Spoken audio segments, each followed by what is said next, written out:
I would say that probably the most pervasive or potent predictor of whether a woman will run for office is her family obligations.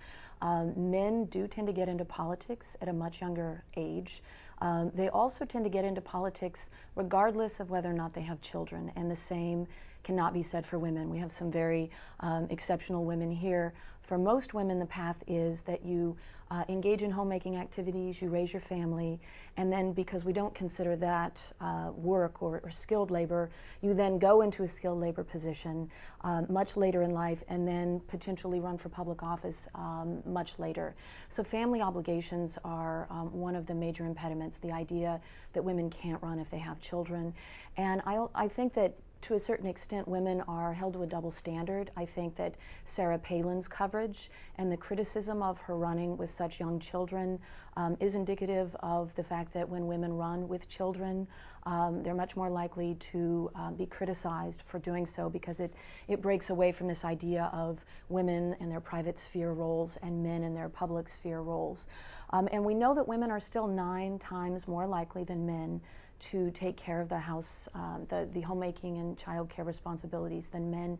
And in fact, these hours have gone up dramatically as standards for parenting have gone up, which means that women who are taking care of children and working a professional job have less time for networking, which through networking that's very important through colleagues and associates in order to use that as a stepping stone for political office. So we see some negative trends there that don't necessarily benefit women.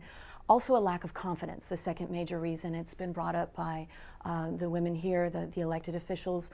The simple lack of confidence, the fact that women, especially in male-dominated positions like math or politics, women tend to discount their skills. And we find that in experiment after experiment that men actually overrate their skills in these areas. So men are much more likely to have thought about running for office and having the confidence to do so, which brings me to the third major reason, which would be gendered ambition.